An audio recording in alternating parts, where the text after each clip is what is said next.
Welcome to the Loud Whisper Takeover podcast, where we talk about intuition and really surfing on this roller coaster that life is about. We talk to artists and athletes, and today I have Ruben Francq as a guest. Hi, Ruben. Hi, Cindy. Thanks for having me. So, Ruben, you're an actor and an acting coach. Yeah. Please tell us more about what you do right now and how you got there as an actor, as an acting coach. So when I was young, I wanted to pursue acting fully, but I was raised in a very Flemish household, and they were like, do something real. So I became an actual teacher first. So I taught English and PE. Then I decided to actually pursue acting.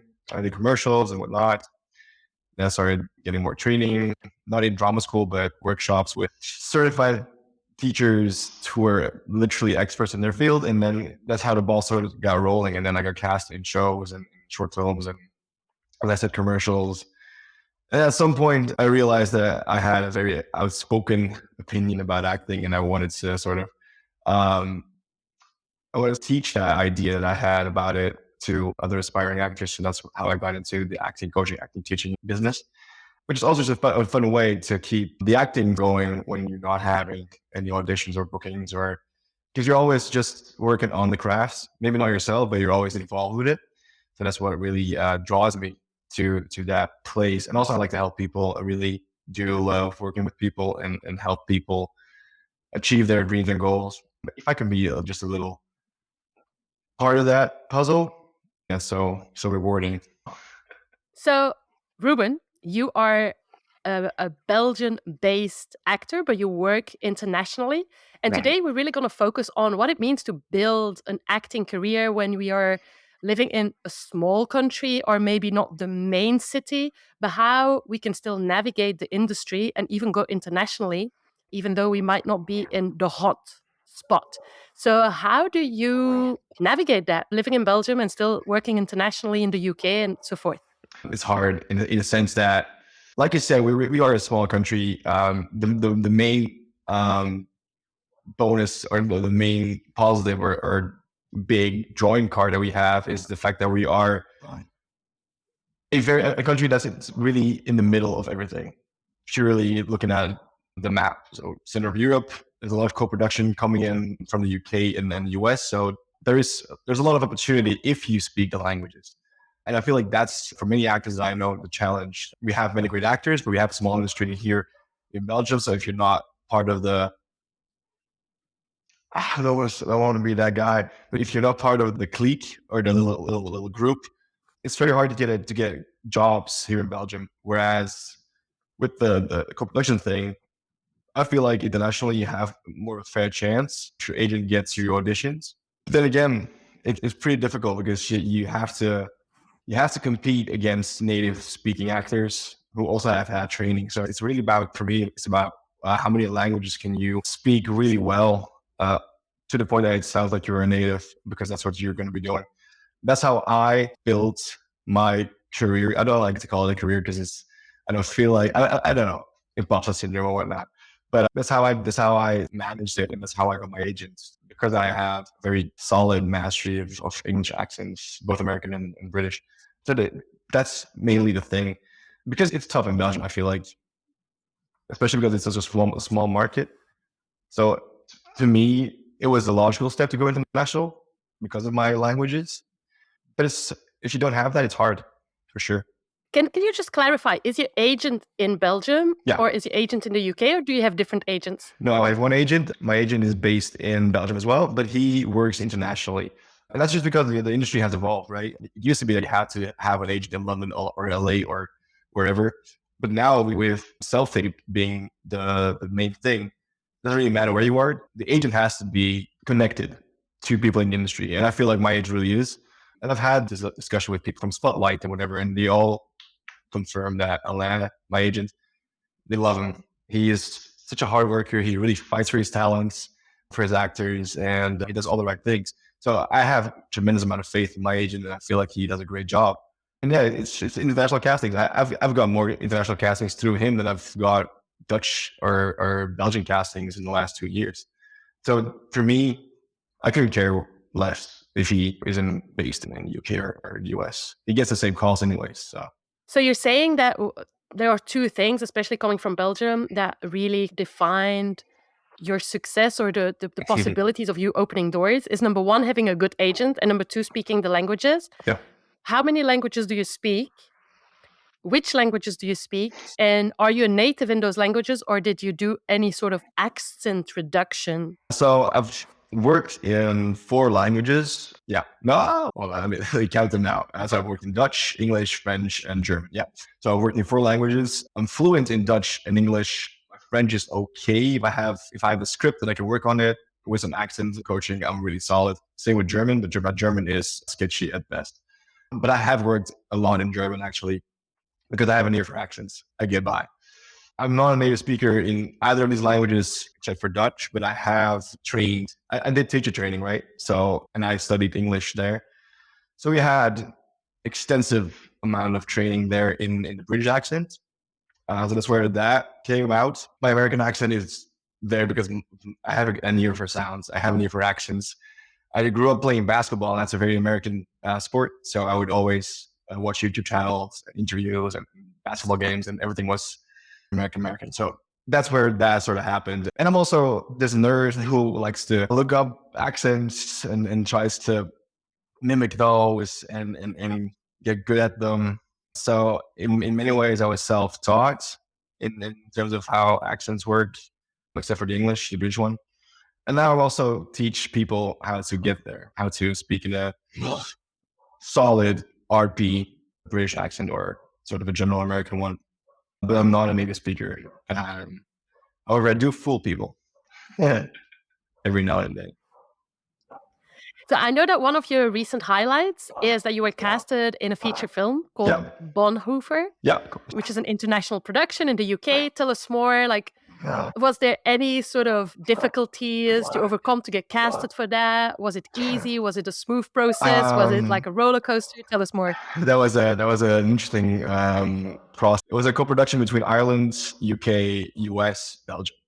So a lot of moving parts. I got called in for an audition to audition for a certain character. They gave me a scene, but I didn't know what I was auditioning for. I had no idea what it was. I knew it was a movie, but I didn't know who the director was. I didn't know what the story was. I just had to go on instinct. So I did. This is one of the things that I'm passionate about as well as an actor is you study script analysis based on the little things you have. So I was able to piece together a lot already. Then I was in the waiting room for the audition. I was in Brussels. Khadija Leclerc, she was the casting director. I was in the waiting room and I had no idea what I was auditioning for. And I asked if people in the room knew it, and they did know. I was like, oh, so what are we auditioning for? And they told me it was for God's Spy because that was the working title at the time. They later changed it to Bonhoeffer. And I asked who the director was, and they said Todd Kermadeke. And I was like, who the hell's Todd Kermadeke? Like, you don't know? I'm like, I don't know. So I looked him up on IMDb, and he is this huge American director. He worked with Tom Hanks. He worked with, he wrote Sully, in which Tom Hanks plays the captain, and he works with Sean Penn. He worked with such amazing actors. I was like, oh shit. So they gave me butterflies. So I walked into the casting room, did the casting for the character that I was reading for. But then on the spot, the casting director gave me some more lines to do for other characters as well. So that was tricky. And it taught me a thing or two. It taught me to be quick on my feet. I'm blessed in the sense that I learn lines really fast. I have an easy time picking up lines. But it made me, as an acting teacher, shift focus a bit and incorporate that element in my teaching as well, to prepare actors to read quickly and to quickly pick up new texts or unseen scripts that they just have to do, because that's how casting works. Straight enough, because I was bashing on in-person auditions, that was not an in-person audition. No self-tapes required. So the casting process was definitely interesting. And then I got cast in it. I had to go to Spa for a couple of days to shoot some scenes there. And then I had to go to Ireland for 3 days to finish up the shoot. It was really cool. One of my biggest highlights, as you said it so well recently. Even though it was a small part, it was just a small speaking part. My character is called Another Prisoner.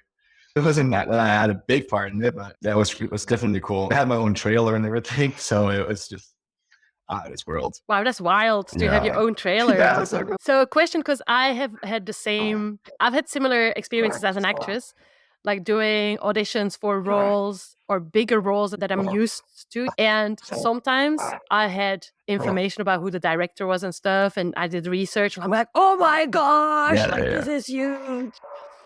And then sometimes I had no idea what I was casting for. And then I got the role and I got on set and I had no idea that I was actually like moving with big people. Yeah.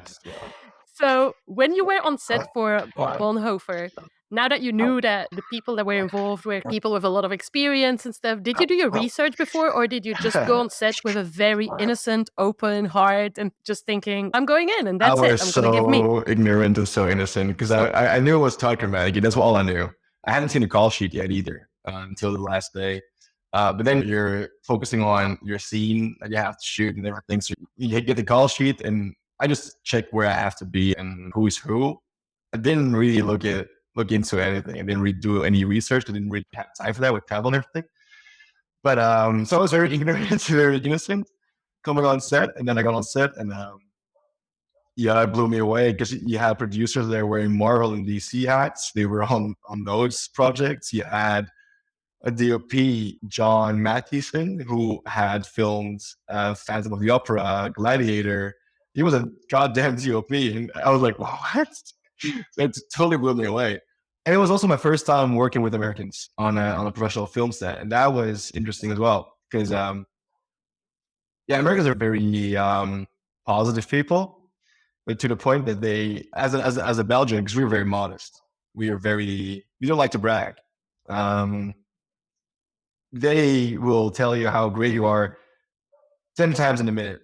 You know what I mean? And it felt so forced. It felt so fake at first because we were not used to that at all. But then I spoke to the director's assistant. She's also an actress in New York. She also done Meisner or whatever. And she explained where that comes from. She's like, she explained it this way. We are working on a multiple $1 million project. We don't cast people we don't think are really good. So if we say you're good, you're good. That's the reason. That's the entire reason why we chose you, because you are good. And having that explained to me, and then having that experience and how they treated you, it just really liberates you. You don't stress at all about anything.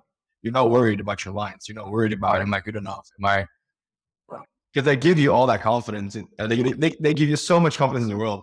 Um, so even though it was a very big production, the biggest one I've had done at that point, it felt so easy. And the director, Todd, was so nice. Even though I was one of the smaller parts, he went out of his way to come and talk to me, have conversation, joke around.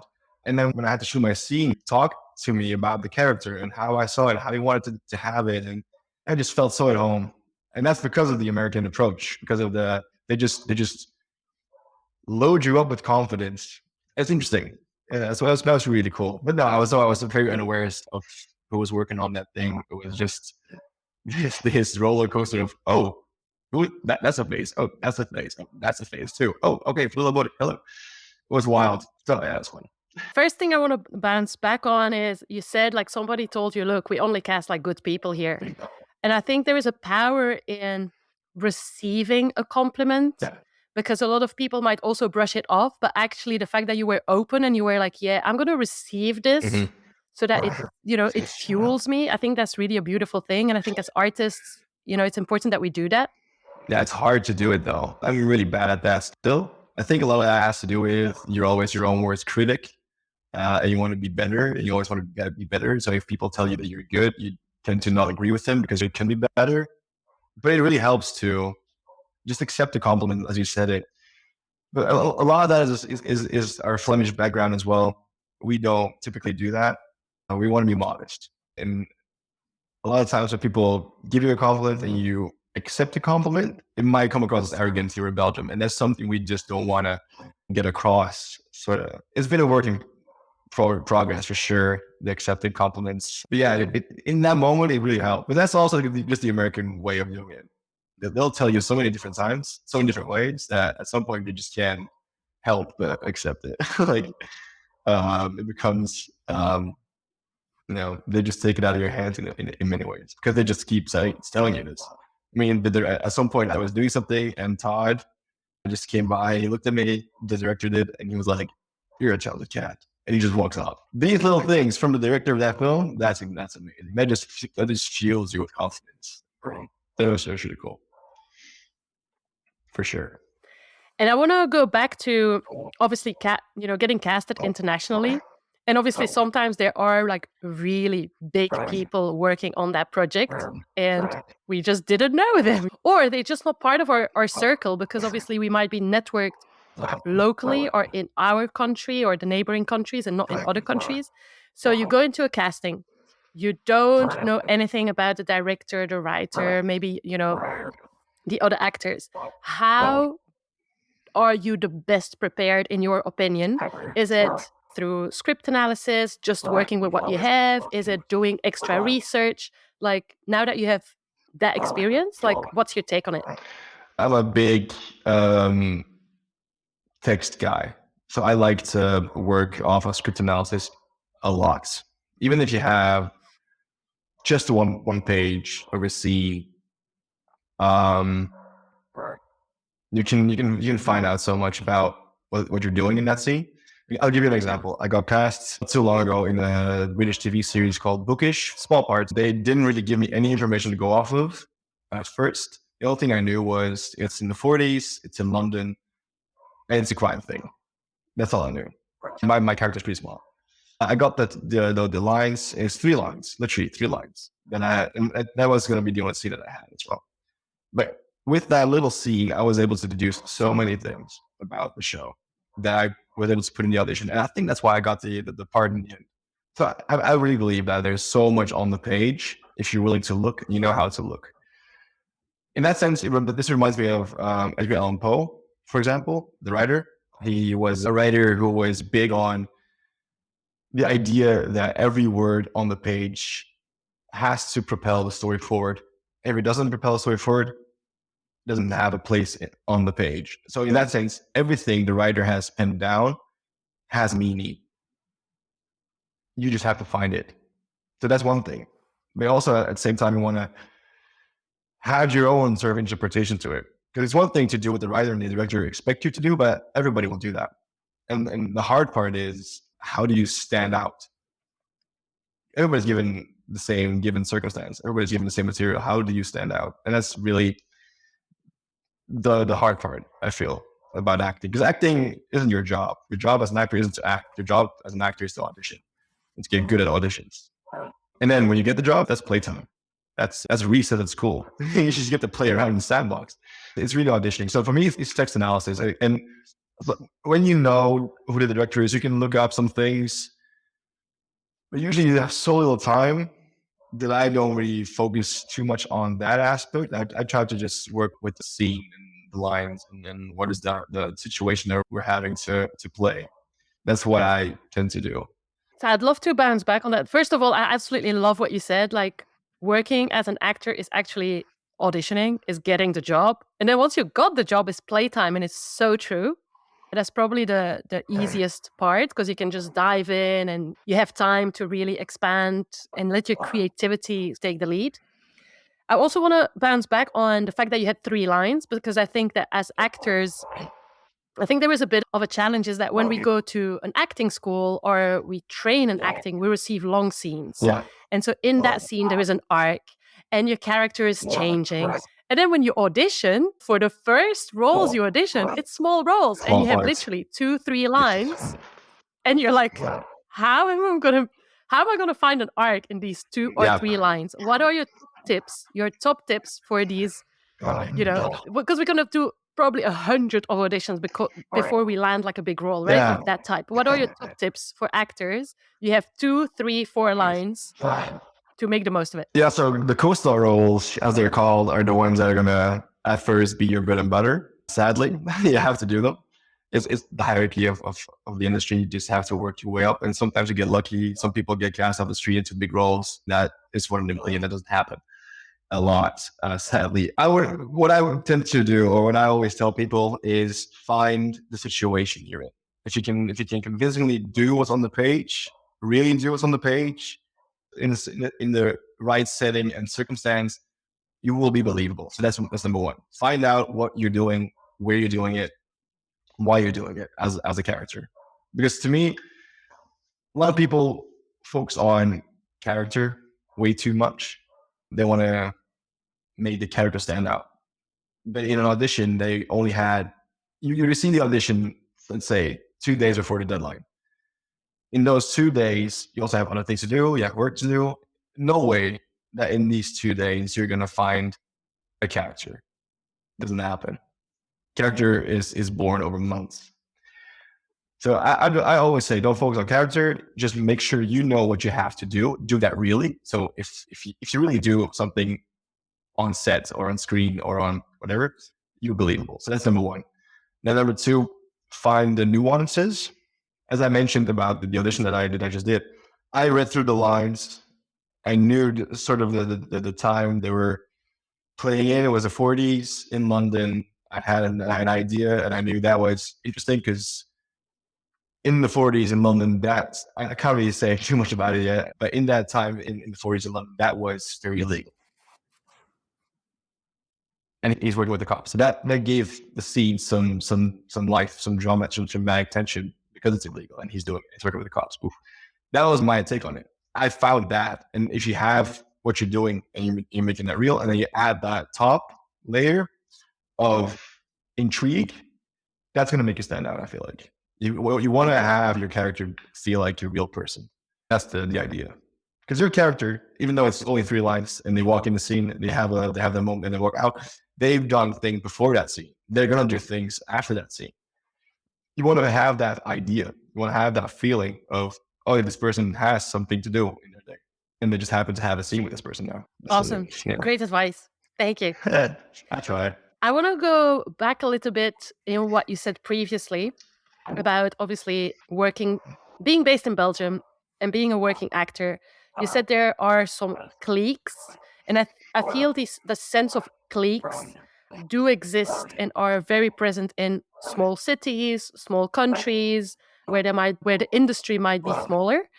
What has been some networking tips that have worked for you to sort of break the ice or open doors?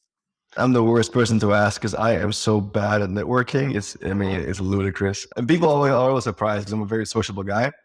I really get along with practically anybody. I have no problem talking to people. I just hate networking.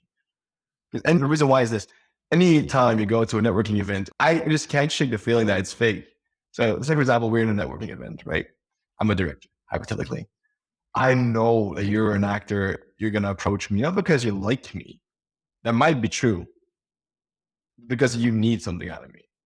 And that idea of I need something out of you, so I'm going to talk to you, I don't like that. That's why I'm really bad at networking. I have to get better at it, especially in a small country as Belgium, because that's really how you get ahead in the local market and community here. Because I don't like to talk about the clique or whatever, but there are these actors, and they're fabulous actors, by the way. That's something I want to make very clear. They're great. They're the ones who get all the jobs because of many things, many different reasons. But it's really hard to crack that sort of group to get in there. Mainly also because I didn't go to drama school. So I didn't come from the traditional sort of channels. I just forged my own path, or I'm doing that. And that's also harder because typically casting directors here in Belgium, I feel, they go to showcases. The bachelor students at cast or whatever, they perform their exam, and casting directors go and check that out. Obviously, because these people have been working hard for 3 or 4 years. They want to get into the industry. They want to work. And it's almost ludicrous to be mad about that. Because of course I want them to work. They've worked their asses off for 3 years, studying their asses off. Of course they should work. But these casting directors, they also don't have that much time. So they won't say that I'm doing a play. The chances of them coming to watch my play versus the showcase of this drama school, I don't really have to explain that. They're not going to show. And that's hard. It's really hard to get noticed, to get on the radar. Because as an artist, you have to believe that you're good. And I do think I am a solid actor. I do still have so much to improve upon, sure. But I feel like I'm competent. But it's hard to be able to show that. especially then get auditions and you only have 3 lines. Makes it even harder to showcase your talent or your capabilities. So that's something I really struggle with, and I know networking should be something I really have to focus on more. I know I should go to film festivals more, talks, to panels. To I tend to network best on set.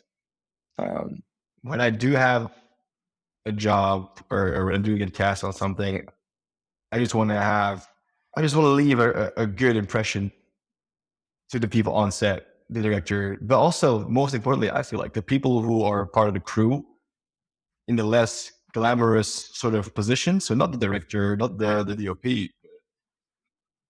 the producers, people who work on set, who work on catering, the guys who do the lights, sound guys. I want to have a very professional and likable sort of image when I leave set. That's what I want them to remember me by. And student films. As cliche as that sounds, the young students of today are the David Lynch's of tomorrow. If they think if they remember how nice you were to them by helping them out and being professional, and being flexible and being just a nice person to work with, and then you were able to perform relatively well, they will remember that. And that's also how that's why I keep doing it as well. You never know what one of these seeds that you're watering as students are. I could just call them seeds. One of these seeds might just blossom into this big ass tree. And if I can be on one of these branches, that's cool. And you said something really important, that you actually network when you are on set.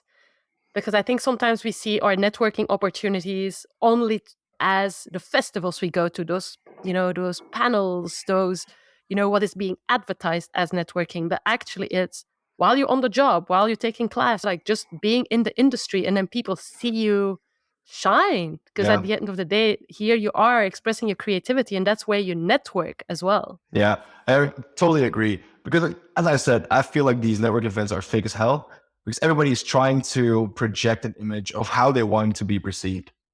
But on set, you are the realest you. As an actor, you have to be so vulnerable and so real on set because that's the only way you're gonna perform and you're gonna portray a person that we can believe in. So you have to be vulnerable, and that's when your true self shines through. So that's why I like to network on sets because everybody is their true selves. No one's pretending to be someone they're not. It's pretty honest. That's why I prefer that. But that's also a catch-22. It's like one of these things, you have to have experience to get work, but then you also have to work to get experience. And so in order to get on sets, to network on sets, you have to have worked. So that's the hard part as well. Getting on set, getting a job, getting booked. That's why auditioning is the job. Precisely. But also, like you said, even being on set with some students, you're not working, like you're not being paid per se, but you're still doing the work, and it's still an opportunity to network because they are the directors of tomorrow, the writers of tomorrow, the DOPs of tomorrow. Exactly. And I've also worked with people in the past that I'm now collaborating with as professionals. I'm also writing multiple fiction projects at the moment. And the people I'm working with, these contacts all came to be on set. A writer that I met in an audition room, I didn't get the part. They were a student writing on that film, but I remembered her writing. I thought it was great. I ran into her and I was like, yo, maybe we should write something. The director I'm writing with, Tobias Rue, wonderful young creative. I worked with him on a commercial years ago. And then we bumped into each other and like, hey, maybe we should grab a coffee. And then that sort of started happening. So it's the connections that I've made on set that are helping me now more than the connections I made on film festivals or inserts. As you said, it's a funny business where we perceive networking as the events, and we forget to network on the day that we actually get to work. That's true. That's all I agree. Let's move on to some of the moments that have really impacted your journey. You told me that you read a book, The Intent to Live. That's actually. So tell me how it changed your life. So the book, The Intent to Live, was recommended to me by Steven. Steven Dittmeyer he's a Meisner expert. He is maybe one of the teachers that has impacted me the most in my work. And he recommended me this book, The Intent to Live by Larry Moss. Larry Moss is an acting coach in the US. He's worked on He's worked on the Green Mile, for example. He helped create John Coffey with the actor, and then he's and the writer of that book. He studied under Meisner, Adler, Strasberg, Hagen. He studied under all the greats when they were still alive. So he had this unique position in a sense that he was able to sort of distill his own idea based on all these ideas of the great American masters. And then he wrote a book, and I read that book, and I just fell in love with it because it really affirmed or confirmed a lot of my own ideas about acting. It's a great book. I just can't get over it, how great it is. And a lot of my ideas on how acting should be approached, I learned from Steve and I learned from that book, but also from Michael Magota, of course. But the idea that text is everything, the script is everything, and when you are in doubt, you struggle, you have to go back to the text. The text is going to inform you on everything. That is what that book hammered that home in my brain for sure. Tell me about one of your moments where you were hitting a low in terms of fears, doubt, but you were hitting a low and you were able to overcome that as an actor. That's hard because I feel like there's always lows because it's such a scary business. Okay, so I was doing a lot of commercial work 2 years ago. I was cast as the returning face of a Dutch telecom company called KPN. I was doing a lot of work, and I think I shot 5 commercials in 1 year. Commercials, they pay a lot of money. So I was on high. Then the year after, I got next to no castings. Auditioning. I kept receiving a no. They were rejecting me for all sorts of reasons. And then also the commercials that I was doing the year before weren't happening anymore. So I hit a big low, and I had to really start thinking. I was already self-employed at that time. I was a freelance actor. That was the only thing I was doing. That and teaching as well. But everything was acting. All my eggs were in one basket. And what got me out of that was, I remember my psychologist, my therapist, she told me that I had to get a hobby. Because my entire identity was formed around acting, and if acting was bad, this person was bad. So I was really struggling with that. So I went and pursued different things. So I got into personal training. So I'm also now a personal trainer, and that's helped me get some clarity. There's more to life than just acting. So I started doing that as well. I started working with my acting, with my accent coaching. I realized that waiting for that phone call as an actor is the stupidest thing you can do. So I decided maybe I should write my own stuff. And then I started writing. And that's how I got out of that low, because I had a bit more financial stability because I was doing different jobs as well. But also I was working creatively on my own stuff. I was talking about, I was writing about things that mattered to me in a way that I could also be an actor in those projects if they ever get made. Fast forward a couple of months to where we are now, and these 3 projects that we're writing are, we're pitching them to production companies. That's really cool. That's really exciting as well. So if I had to put one sort of sentence on it, how I got out of that low is by creating and being active, and remembering life isn't about the job. The job is part of your life. It feels like your life. And to me, it really is a big part of my life, because acting is I always jokingly say, acting is not a job or a profession, it's a lifestyle. And it was hard for me to sort of add things to that life that were not acting. But that's sort of how I got out of my low. If that makes sense. Yeah, absolutely. So if I could summarize it, it's really, number one is taking the bull by the horns, is creating your own opportunities. That's where we really feel empowered. Even if there are no's that are coming on one side, we're still making the dream happen through our own projects, even though we do need patience, because making a film takes a hell of a lot of time. But then I would love to talk about this identity thing, because that is something I think a lot of artists can relate to. I certainly can. It's that I felt my whole identity was I'm an artist. And basically, rewinding a few years ago, I had a massive health crisis. I got into fitness, and all of a sudden, this fitness element of me started to Same. express herself.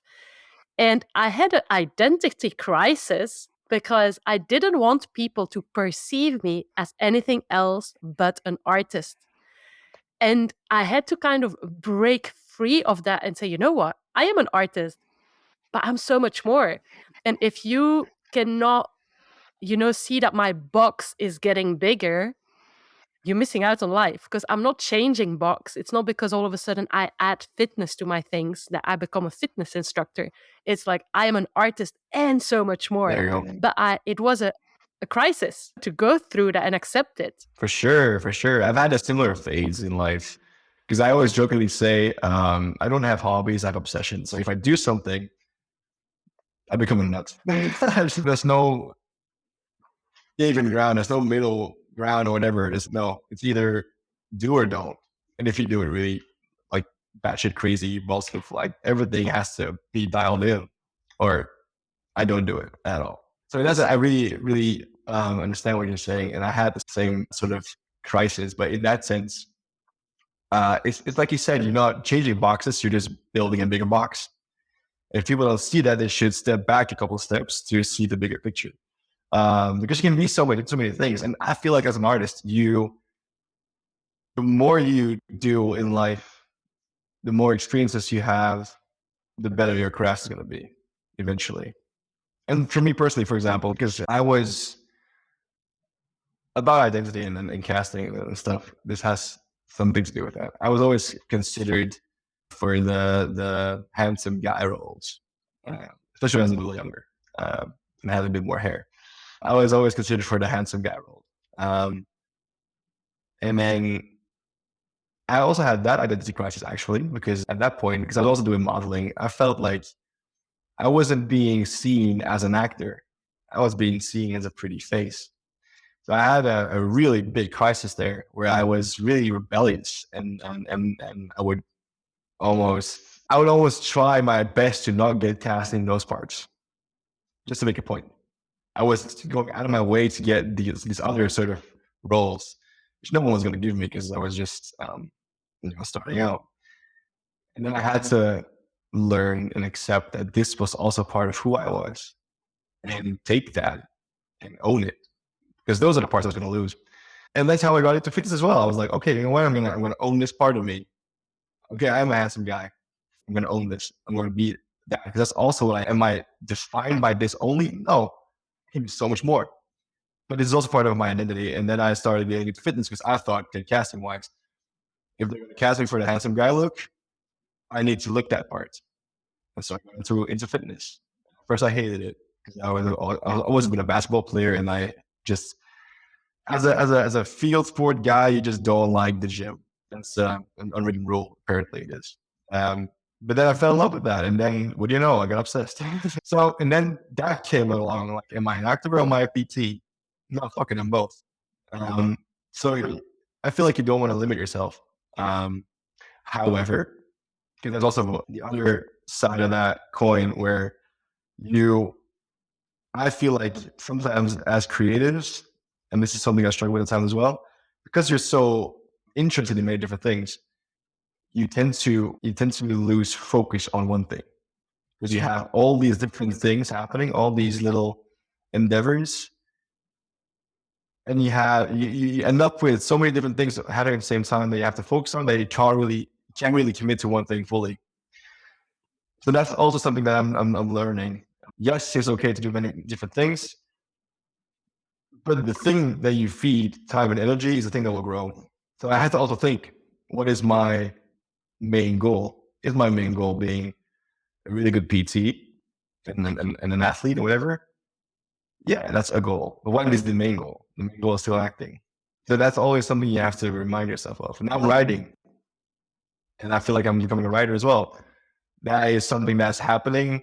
We want goal. To become a writer? No. To be creative? Yes. But what's the end goal? To get to play a character in these things. So I always try to do many things, but I always try to make sure that they all come back to the main sort of line, to the spine of my existence, which is acting. I can relate to it so much. Like, same thing, I have obsessions. So, for example, when I started Krav Maga, the normal person would do 4 hours, 6 hours a week. I went in and did 17 hours a What? week. So I just dive in. And I also have to remind myself, Cindy, why are you doing it for? Oh, yeah, because you want to be an action actress and it's for your screen fighting skills. So it all goes into the right direction. But it is true, we have to sort of, our outside experiences nourish us as actors, but we also have to remember, okay, what is my main direction here? Because otherwise we get lost in the forest kind of thing. Absolutely. But also, I wanted Um, to pick in. Sorry that I interrupted you there. So sorry, but about the identity crisis. Why I feel like, because you're a dancer and an actress, I'm an actor. Why? Because you hear this identity crisis thing more with dancers and actors, people who are on stage. Because I don't think a musician has their instrument. And let's say, for example, I'm playing a piano and the piano is really out of tune. I can then say, ah, shit, this piano's out of tune. I can't really play this. But as a dancer, as a performing artist, where your body is your instrument, you have nothing to hide behind. You are the instrument. If you are out of tune, your performance sucks. And if that sucks, you suck. So we're so directly connected to the craft because it's our bodies that we immediately become one with that. And that's a beautiful thing. Also a dangerous thing, because if everything is going great, wow. If it's not going so great, what's the problem? You are the problem. Not the instrument, no, you are. There is no defense mechanism. There is no shield in place like a piano or a violin or a flute or whatever. It's you. And that's a scary thought as well. I have never thought of that, and that is so true.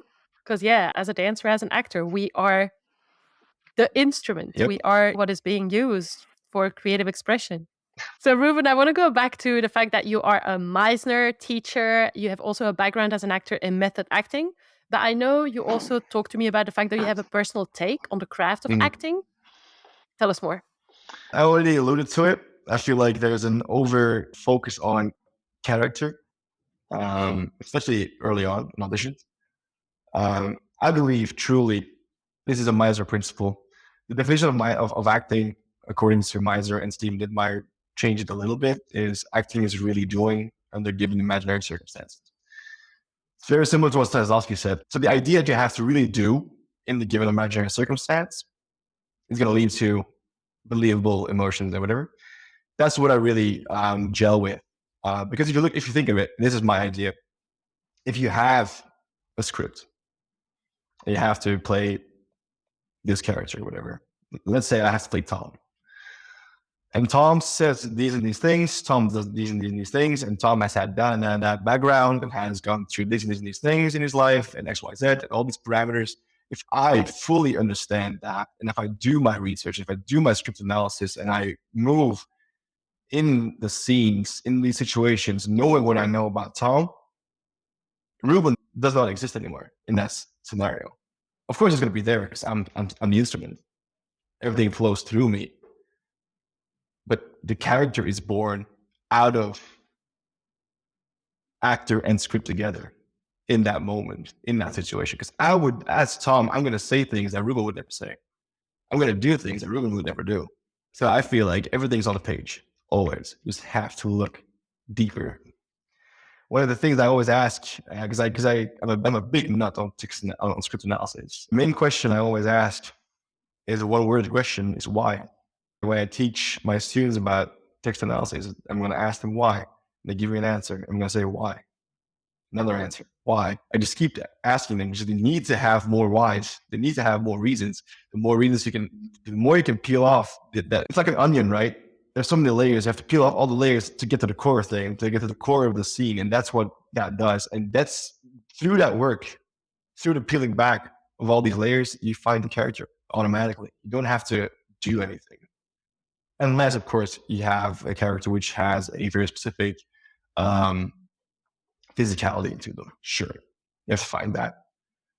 But if it's just a person, or just a Tom, who's just a son of someone else and whatever, hasn't been in a car crash, I know all these actors who are they're going out their way to find their physicality. but then they forget they have lines and they forget why they're doing what they're doing. I feel like a lot of people do it the wrong way around, in my humble opinion. I feel like text is everything. That's my aggressive take on it. On one side, the other side is, even though you have 3 lines, Michael Malgotta, one of the acting coaches that I've worked with a lot, he would say this to us: God is dead, media is God now, and artists are the angels. And angels are storytellers. They deliver the message. They deliver God's message to the people. So an actor, and I always get goosebumps when I say that. Actors are delivering a message. It's up to you to find that message.